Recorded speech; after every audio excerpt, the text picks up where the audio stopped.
नमस्कार मित्रों, आज हम हिंदी में पढ़ रहे हैं विशेषण। और विशेषण के बारे में बात करें तो सबसे पहले विशेषण की परिभाषा हमने पढ़ी। वे शब्द जो संज्ञा और सर्वनाम की विशेषता बताते हैं विशेषण कहलाते हैं। विशेषण के प्रकारों के बारे में हमने बात की। विशेषण 5 प्रकार के होते हैं। पहला है गुणवाचक विशेषण, दूसरा है संख्यावाचक विशेषण, तीसरा है परिमाणवाचक विशेषण, चौथा है संकेतवाचक विशेषण और पांचवा है व्यक्तिवाचक विशेषण, जिसमें से पहला विशेषण पढ़ने जा रहे हैं गुणवाचक विशेषण। गुणवाचक विशेषण की बात करें तो गुणवाचक विशेषण कहता क्या है, क्या क्या बताता है। गुणवाचक विशेषण गुण, दोष, रंग, आकार, स्वभाव और दशा, इन 6 बातों का बोध कराता है तो गुणवाचक विशेषण कहलाता है। जैसे बात करें गुण की, जैसे धार्मिक गुण, जैसे बात करें दोष की, पापी, जैसे बात करें रंग की, काला, और भी हो सकते हैं। जैसे बात करें आकार की तो आकार छोटा बड़ा। जैसे बात करें हम स्वभाव की, स्वभाव आपका भला और बुरा भी हो सकता है। जैसे बात करें दशा की तो दशा, जैसे कोई जर्जर स्थिति में है तो उसको कहते हैं पुरानी स्थिति, पुरानी दशा। तो ये हमारे 6 बातों का बोध कौन सा विशेषण कराता है? गुणवाचक विशेषण कराता है। गुण, दोष, रंग, आकार, स्वभाव और दशा, इन 6 बातों का बोध आपके गुणवाचक विशेषण में होता है। तो देखें, पहला विशेषण पढ़ने जा रहे हैं गुणवाचक विशेषण।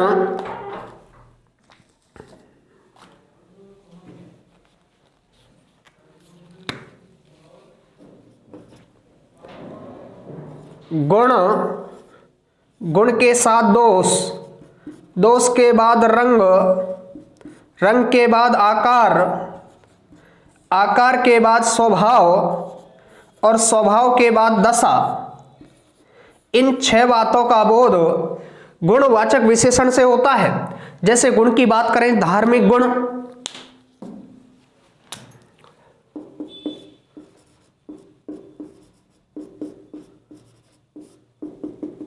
जैसे दोष की बात करें तो पापी,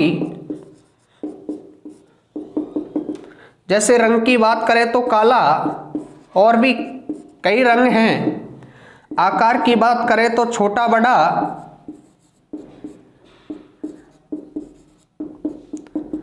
स्वभाव की बात करें तो भला बुरा, जैसे बात करें दशा की, पुराना या पुरानी। तो इन 6 बातों का बोध किस विशेषण से होता है? गुणवाचक विशेषण से। पहला जो विशेषण पढ़ने जा रहे हैं जिसका नाम है गुणवाचक विशेषण, गुण, दोष, रंग, आकार, स्वभाव और दशा, इन 6 बातों का बोध गुणवाचक विशेषण से होता है। गुण की बात करें तो धार्मिक, दोष की बात करें तो पापी, रंग की बात करें तो काला, आकार की बात करें छोटा बड़ा, स्वभाव की बात करें भला बुरा, दशा की जैसे पुराना, कोई पुरानी स्थिति में है, जर्जर स्थिति में, तो उसको कहते हैं पुराना या पुरानी। तो ये दशा का बोध कराता है किस स्थिति में है। तो इन 6 बातों का बोध गुणवाचक विशेषण से होता है। अगला जो विशेषण है वो है आपके संख्यावाचक विशेषण। वे शब्द जिनसे निश्चित या अनिश्चित संख्या का बोध हो उसको हम संख्यावाचक विशेषण कहते हैं। संख्यावाचक विशेषण 2 प्रकार का होता है, एक तो निश्चय संख्यावाचक और एक होता है अनिश्चित संख्यावाचक। तो ये 2 प्रकार के आपके संख्यावाचक विशेषण के बारे में बता रहे हैं हम। जैसे बात करें, निश्चित जो संख्यावाचक है उसमें 4 का बोध होता है, गणना, क्रम, आवर्ती, समुदाय। जैसे बात करते हैं हम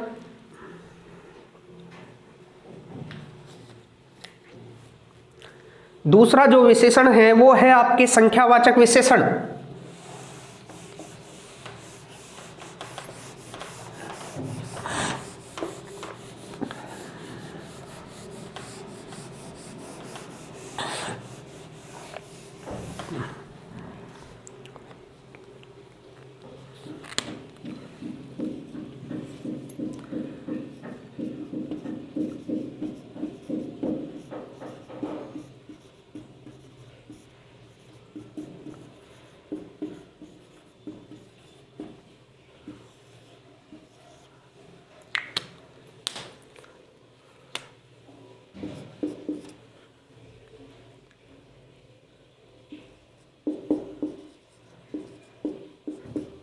निश्चित अनिश्चित संख्या का बोध।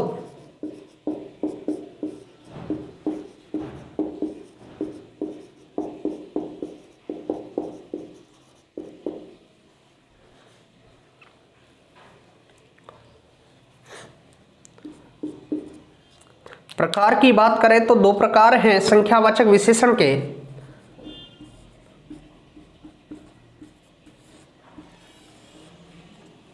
एक तो है आपके निश्चित संख्यावाचक,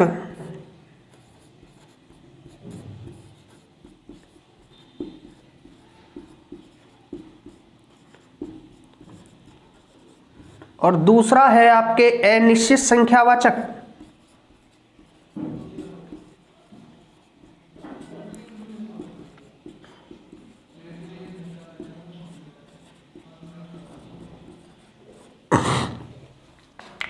निश्चित संख्या की बात करें हम, इसमें चार होते हैं गणनावाचक, दूसरा है क्रमवाचक, तीसरा है आवृत्तिवाचक, चौथा है समुदायवाचक।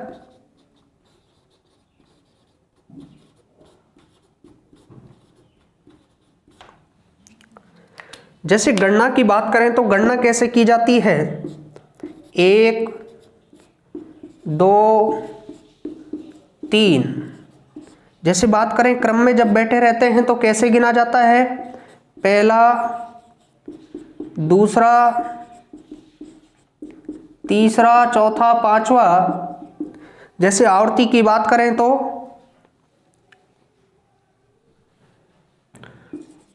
2 गुना, 4 गुना, 6 गुना, 8 गुना। जैसे बात करें समुदाय की तो दोनों,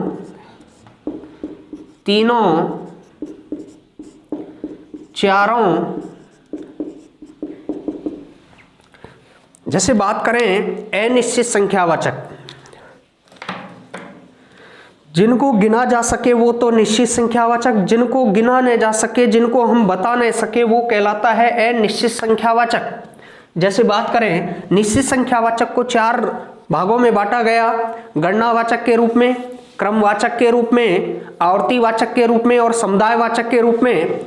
गणना की बात करें तो गणना कैसे की जाती है, 1 2 3 4 5 6 7 8।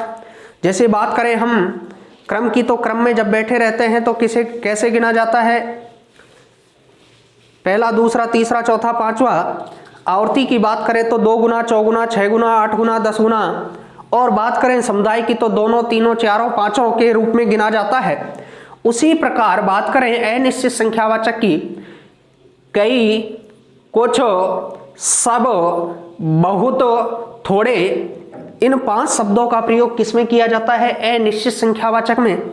जैसे मैंने कहा इस कक्षा में कई छात्र हैं, छात्र तो हैं पर उनकी संख्या का हमको पता नहीं कितने हैं, और जिस संख्या का हमको मालूम ना हो वो अनिश्चित संख्यावाचक विशेषण कहलाता है। जैसे बात करें कई, कुछ, सब, बहुत, थोड़े,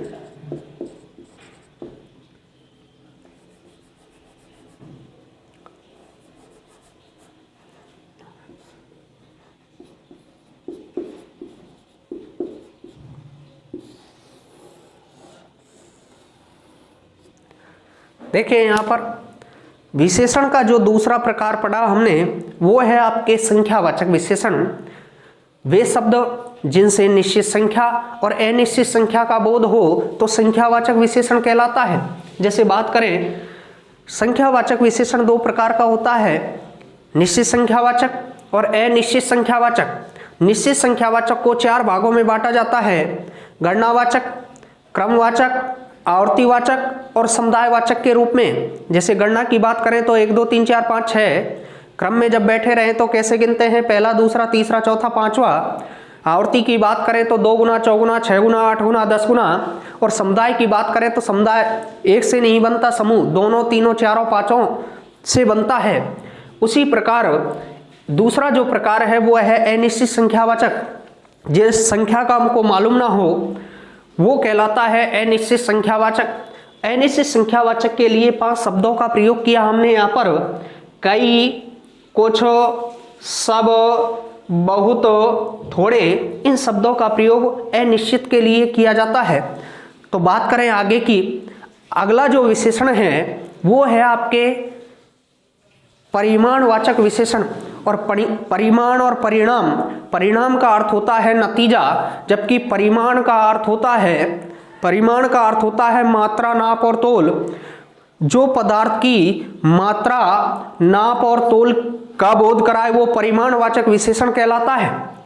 परिमाणवाचक विशेषण भी 2 प्रकार का होता है। एक तो होता है निश्चित परिमाणवाचक और एक होता है अनिश्चित परिमाणवाचक। देखें, पढ़ने जा रहे हैं विशेषण का तीसरा प्रकार, जिसका नाम है परिमाणवाचक विशेषण।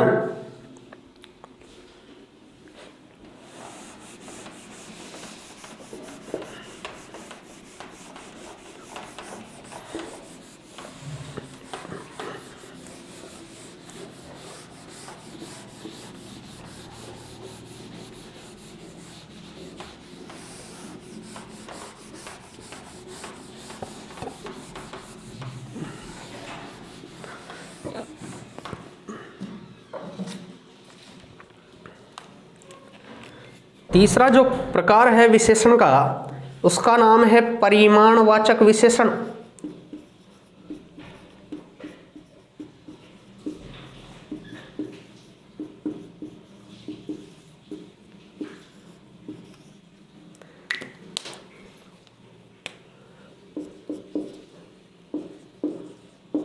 पदार्थ की निश्चित, अनिश्चित,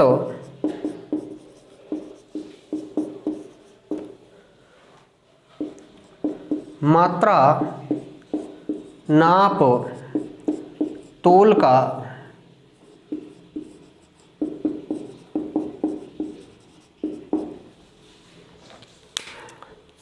परिमाणवाचक विशेषण भी 2 प्रकार का होता है। एक तो होता है निश्चित परिमाणवाचक,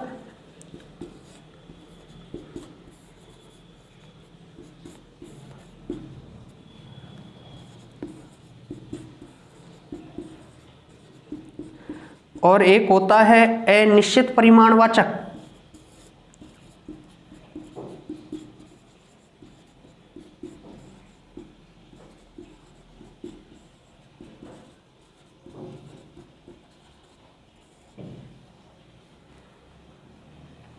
देखें, निश्चित परिमाणवाचक की बात करें, जिसका हमको मालूम हो वो तो कहलाता है निश्चित परिमाणवाचक, और जिसका हमको मालूम ना हो वो कहलाता है अनिश्चित परिमाणवाचक।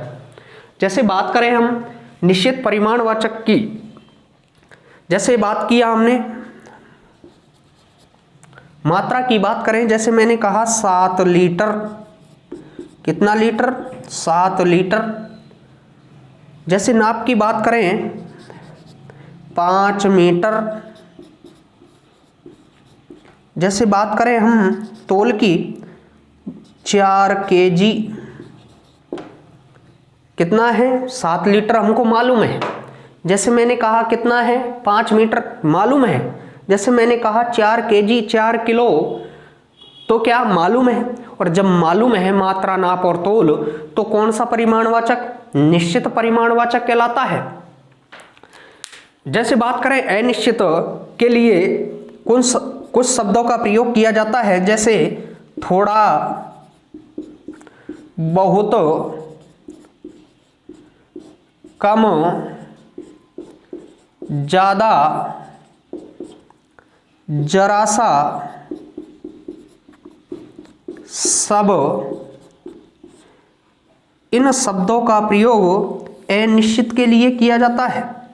जैसे मैंने कहा इस बाल्टी में थोड़ा दूध है, मालूम है क्या, नहीं है मालूम।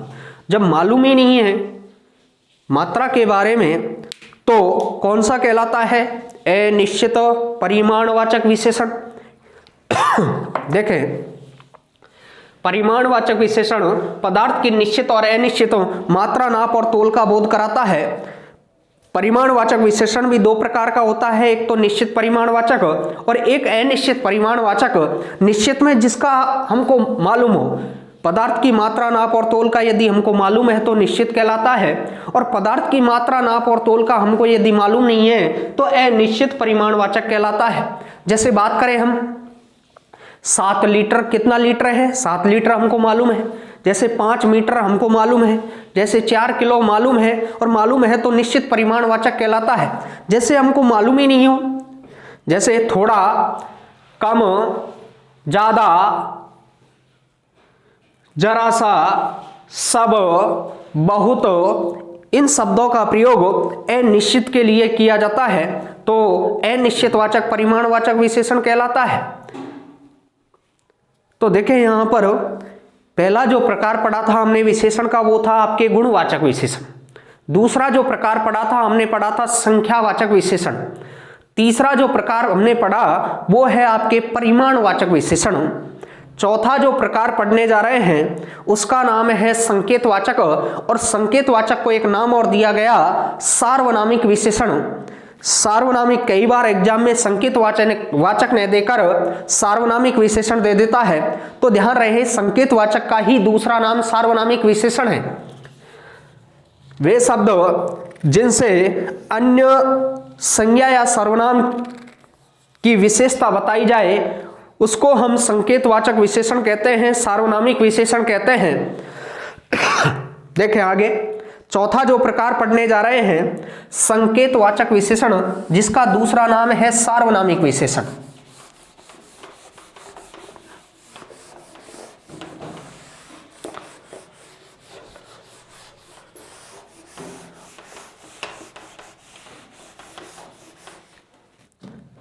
देखें, चौथा जो प्रकार है वो है आपके संकेतवाचक, और संकेतवाचक विशेषण का एक नाम और है वो है आपके सार्वनामिक विशेषण।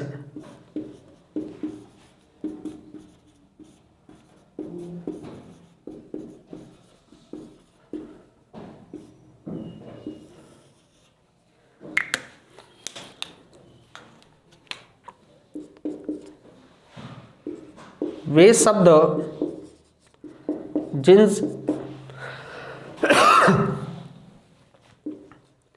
जिनसे अन्य संज्ञा या सर्वनाम की विशेषता बताई जाए।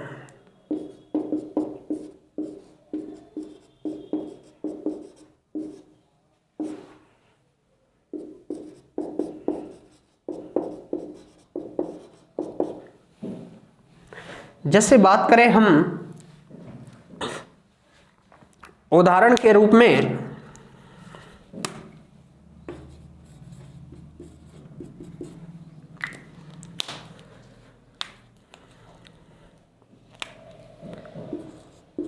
इस गेंद को मत फेंको,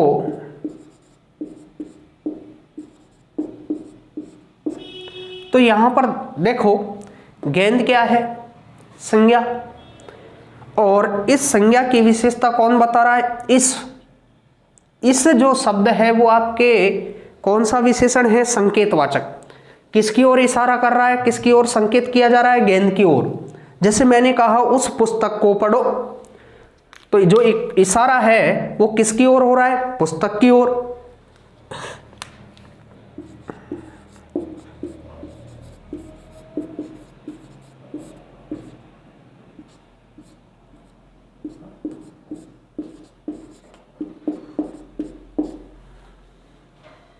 वह कौन गा रही है?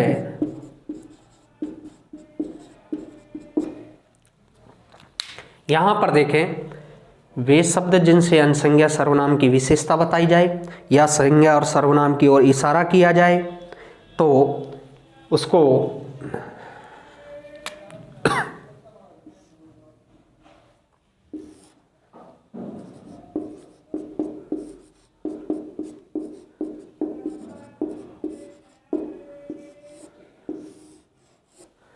देखिए यहाँ पर गेंद क्या है? संज्ञा।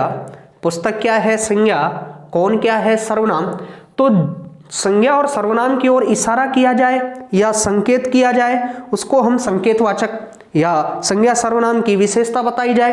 तो कहने का मतलब यह है, यहां पर देखें इस शब्द किसकी ओर इशारा कर रहा है? संकेत कर रहा है गेंद की ओर। यहां पर देखें उस शब्द किसकी ओर कर रहा है? संज्ञा की ओर। यहां पर देखें वह किसकी ओर कर रहा है? सर्वनाम की ओर। तो कहने का मतलब यह है कि यहां पर इस, उस और वह, ये तीनों जो शब्द हैं वो आपके कौन से विशेषण हैं? संकेतवाचक। संकेत का मतलब होता है इशारा करना।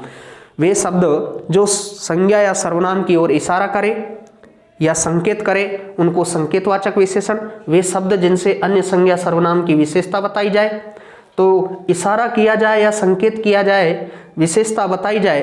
क्योंकि ध्यान रहे, हमेशा विशेषण क्या बताते हैं? विशेषता बताते हैं। और किसकी विशेषता बताई जाती है? संज्ञा और सर्वनाम की। यहाँ पर संकेत लिखा हुआ है, हर संकेत का मतलब होता है इशारा करना। तो यहाँ पर देखें, इस गेंद को मत फेंको, तो इस जो शब्द है वो गेंद की ओर इशारा कर रहा है और गेंद आपके क्या है? संज्ञा। यहां पर देखा उस पुस्तक को पढ़ो, तो यहां पर पुस्तक क्या है? संज्ञा। यहां पर देखा कौन, कौन क्या है? आपके सर्वनाम।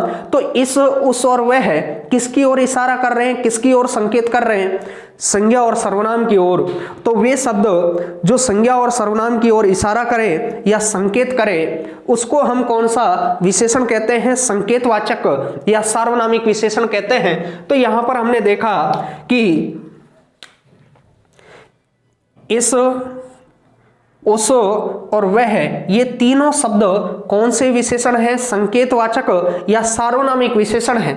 वे शब्द जिनके द्वारा संज्ञा और सर्वनाम की ओर इशारा किया जाए या संकेत किया जाए, उसको हम संकेतवाचक या सार्वनामिक विशेषण कहते हैं। वे शब्द जिनसे संज्ञा और सर्वनाम की विशेषता बताई जाए वो भी विशेषण कहलाता है। तो यहाँ पर एक शब्द जुड़ा हुआ है संकेत। संकेत का अर्थ होता है इशारा करना।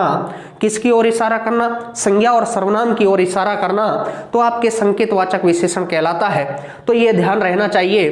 तो यहाँ पर हमने 3 उदाहरण पढ़े। इस गेंद को मत फेंको, तो इस गेंद को, गेंद की ओर इशारा किया जा रहा है। उस पुस्तक को पढ़ो, इशारा किसकी ओर किया जा रहा है? पुस्तक की ओर। यहां पर देखा कि वह कौन गा रही है? कौन आपके क्या है? सर्वनाम। तो वह किसकी ओर इशारा कर रहा है? संकेत कर रहा है सर्वनाम की ओर। तो कहने का मतलब वे शब्द जो संज्ञा और सर्वनाम की ओर क्या करे? इशारा करे या संकेत करे, संकेतवाचक विशेषण कहलाता है। जैसे बात करें 3 उदाहरणों में हमने देखा, तो इन उदाहरणों से पता चला यहां पर इस, उस और वह आपके कौन सा विशेषण है? संकेतवाचक या सार्वनामिक विशेषण है।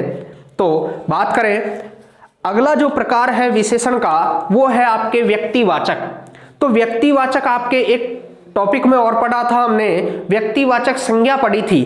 तो व्यक्तिवाचक संज्ञाओं से मिलकर अन्य संज्ञा या सर्वनाम की विशेषता बताते हैं, उसको हम व्यक्तिवाचक विशेषण कहते हैं। जैसे बात करें बीकानेरी भुंजिया, जैसे बात करें जोधपुरी जूती, जैसे बात करें कश्मीरी सेव। तो यहां पर देखा कि वे शब्द जो व्यक्तिवाचक संज्ञाओं से मिलकर अन्य संज्ञा या सर्वनाम की विशेषता बताए, उसको हम व्यक्तिवाचक विशेषण कहते हैं। क्योंकि व्यक्तिवाचक हमने संज्ञा में भी पढ़ा था और व्यक्तिवाचक हम विशेषण में भी पढ़ रहे हैं। तो जो 5वां प्रकार है विशेषण का, वो है आपके व्यक्तिवाचक विशेषण। पढ़ने जा रहे हैं विशेषण का 5वां प्रकार, जिसका नाम है व्यक्तिवाचक विशेषण।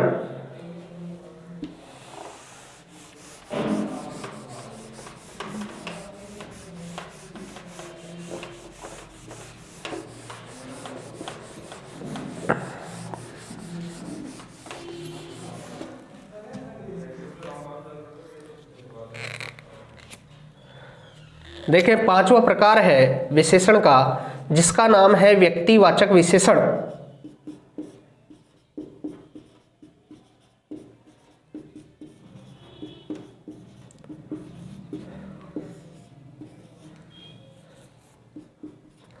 यहां पर देखें वे शब्द जो व्यक्तिवाचक संज्ञा से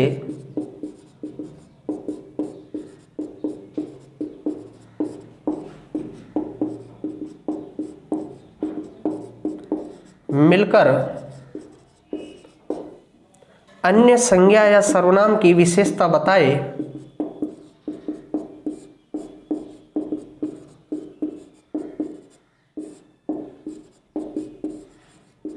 उसको हम व्यक्तिवाचक विशेषण कहते हैं। जैसे बात करें हम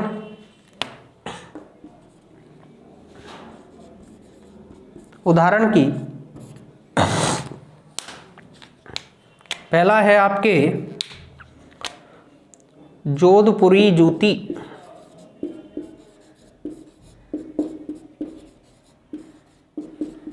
दूसरा है बनारसी साड़ी,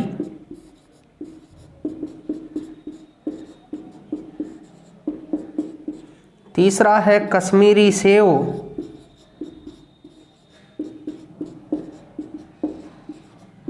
अगला है बीकानेरी भुंजिया,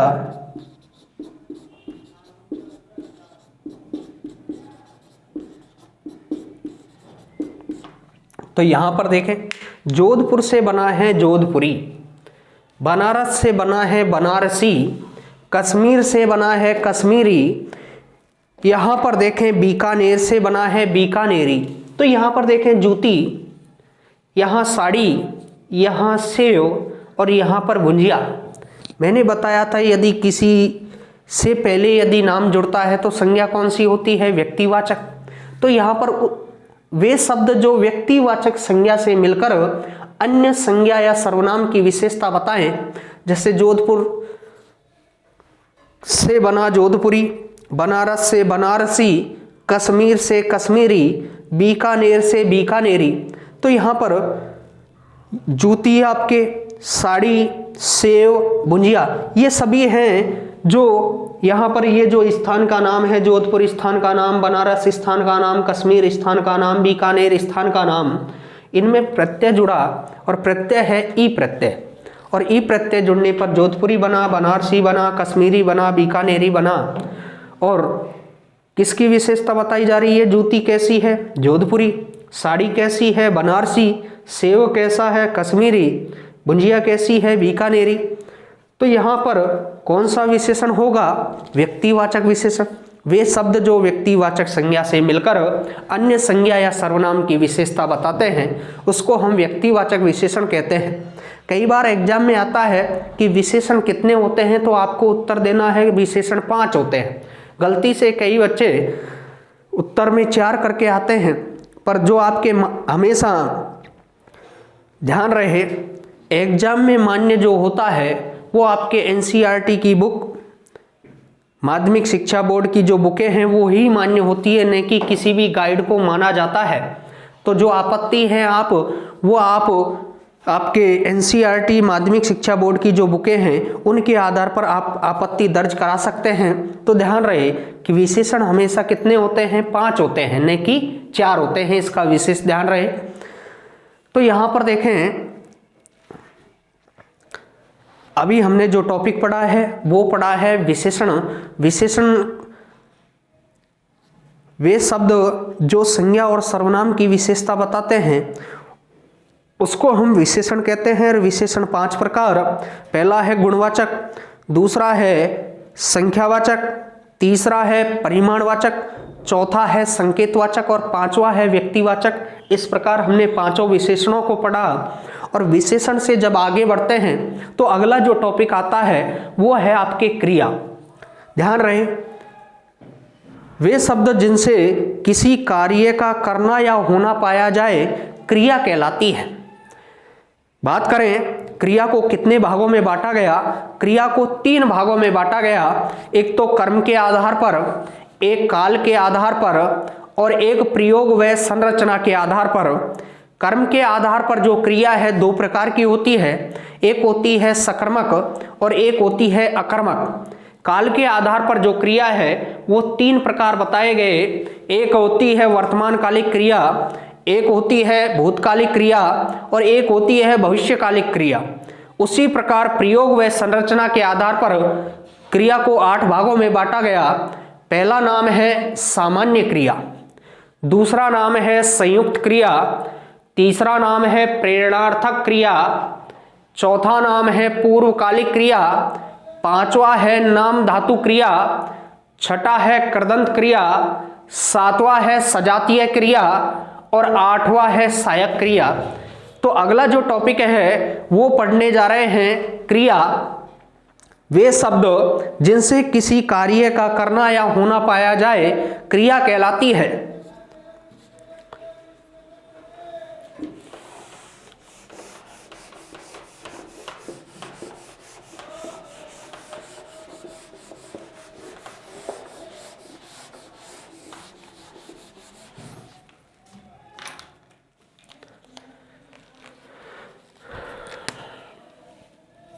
चौथा जो टॉपिक है वो है आपके क्रिया का। सबसे पहले तो हम देखते हैं क्रिया की परिभाषा।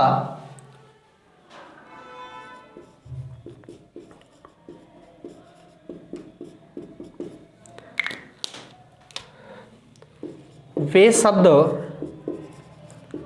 जिनसे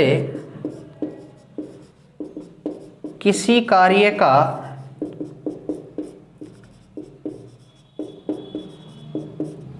करना या होना पाया जाए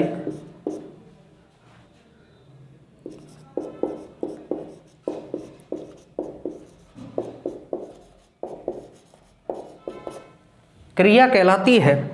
बात करें, क्रिया को तीन आधारों पर बांटा है।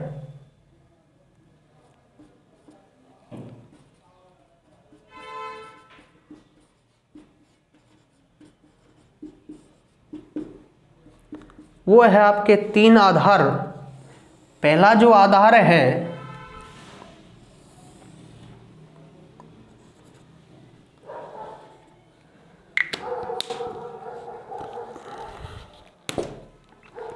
वो है आपके कर्म के आधार पर।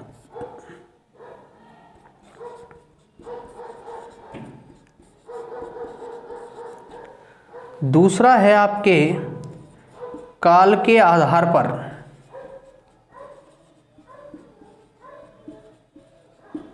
तीसरा है प्रयोग व संरचना के आधार पर।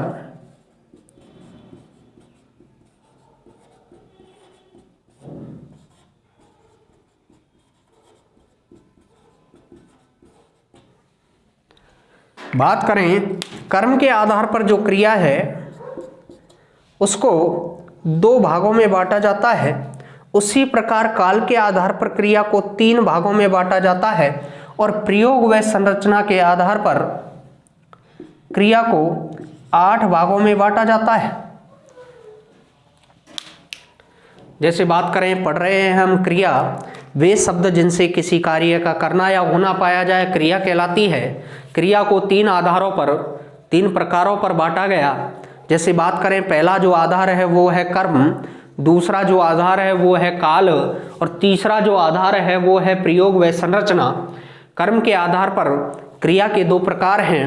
पहला नाम है सकर्मक क्रिया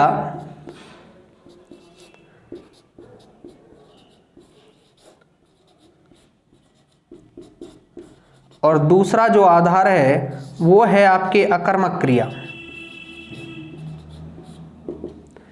उसी प्रकार काल के आधार पर जो क्रिया है वो है आपके, पहला जो क्रिया है वर्तमान कालिक क्रिया, दूसरी है आपके भूतकालिक क्रिया,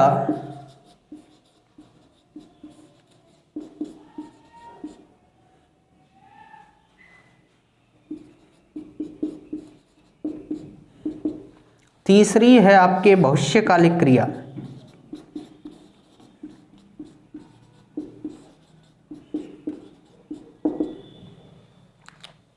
देखें यहां पर, उसी प्रकार प्रयोग व संरचना के आधार पर जो आपके क्रिया है उसको 8 भागों में बांटा जाता है। पहला है आपके सामान्य क्रिया,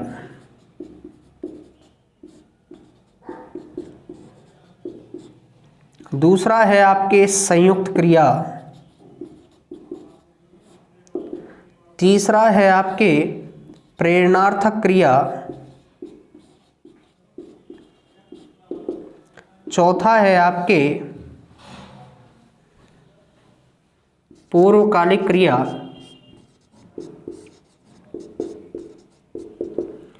पांचवा है आपके नाम धातु क्रिया, छठा है आपके कृदंत क्रिया,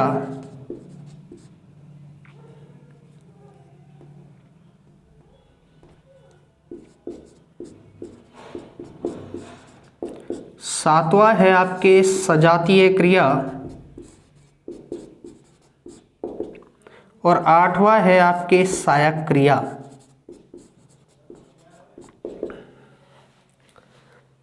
देखें,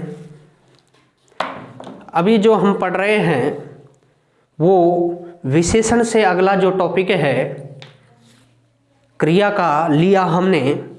वे शब्द जिनसे किसी कार्य का करना या होना पाया जाए क्रिया कहलाती है। क्रिया को तीन आधारों पर बांटा गया। जैसे पहला जो आधार है वो है कर्म आधार, दूसरा जो आधार है वो है आपके काल आधार और तीसरा जो आधार है वो है आपके प्रयोग व संरचना का आधार। तो इस प्रकार जो तीन आधार हैं, जैसे पहला जो आधार है कर्म के आधार पर क्रिया के दो प्रकार होते हैं, एक तो होती है सकर्मक क्रिया और एक है आपके अकर्मक क्रिया। उसी प्रकार काल के आधार पर जो क्रिया है, काल के आधार पर तीन प्रकार होते हैं। पहला है वर्तमान कालिक क्रिया, दूसरा है भूतकालिक क्रिया, तीसरा है भविष्यकालिक क्रिया। उसी प्रकार जो तीसरा आधार है वो है प्रयोग व संरचना का आधार। और प्रयोग व संरचना का जो आधार है उसको 8 भागों में बांटा गया। पहला नाम है सामान्य क्रिया, दूसरा नाम है संयुक्त क्रिया, तीसरा नाम है प्रेरणार्थक क्रिया, चौथा नाम है पूर्वकालिक क्रिया, पांचवा नाम है नाम धातु क्रिया, छठा नाम है कृदंत क्रिया, सातवां नाम है सजातीय क्रिया और आठवां नाम है सहायक क्रिया। कर्म के आधार पर दो भाग हैं, दो प्रकार हैं, सकर्मक अकर्मक। काल के आधार पर तीन प्रकार हैं, वर्तमान कालिक, भूतकालिक और भविष्यकालिक। और प्रयोग व संरचना के आधार पर क्रिया के 8 प्रकार हैं, सामान्य क्रिया, संयुक्त क्रिया, प्रेरणार्थक क्रिया, पूर्वकालिक क्रिया, नाम धातु क्रिया, कृदंत क्रिया, सजातीय क्रिया और सहायक क्रिया। ये आपके जो आधार हैं वो प्रयोग व संरचना के आधार पर है। तो कहने का मतलब यह है, क्रिया में से एक तो जो प्रश्न पूछा जाता है वो सकर्मक अकर्मक में से पूछा जाता है। यदि सकर्मक और अकर्मक में से यदि नहीं पूछा गया तो क्रिया का जो प्रश्न है वो प्रयोग व संरचना के आधार पर जो 8 प्रकार हैं उनमें से पूछा जाता है। हो सकता है सामान्य पूछ ले, हो सकता है संयुक्त पूछ ले, हो सकता है प्रेरणार्थक पूछ लिया जाए, हो सकता है पूर्वकालिक पूछ लिया जाए, हो सकता है नाम धातु, हो सकता है कृदंत, हो सकता है सजातीय, हो सकता है सहायक में से पूछ लिया जाए। 1% हो सकता है वर्तमान कालिक, भूतकालिक और भविष्यकालिक में से पूछा जा सकता है। तो ध्यान रहे कि जो विशेष फोकस करना है हमको वो एक तो कर्म के आधार पर करना है और एक प्रयोग और संरचना के आधार पर करना है। तो ये थोड़ा ध्यान रहे कि एग्जाम में हमारा एक भी प्रश्न गलत ना हो, उसी तरीके से हम पढ़ें, उसी तरीके से मेहनत करें। तो आज का जो टॉपिक है यही इस क्रिया के प्रकारों के बारे में हमने पढ़ा। तो अगला जो टॉपिक है वो आज के लिए इतना ही पर्याप्त है। अगला जो टॉपिक है वो पढ़ेंगे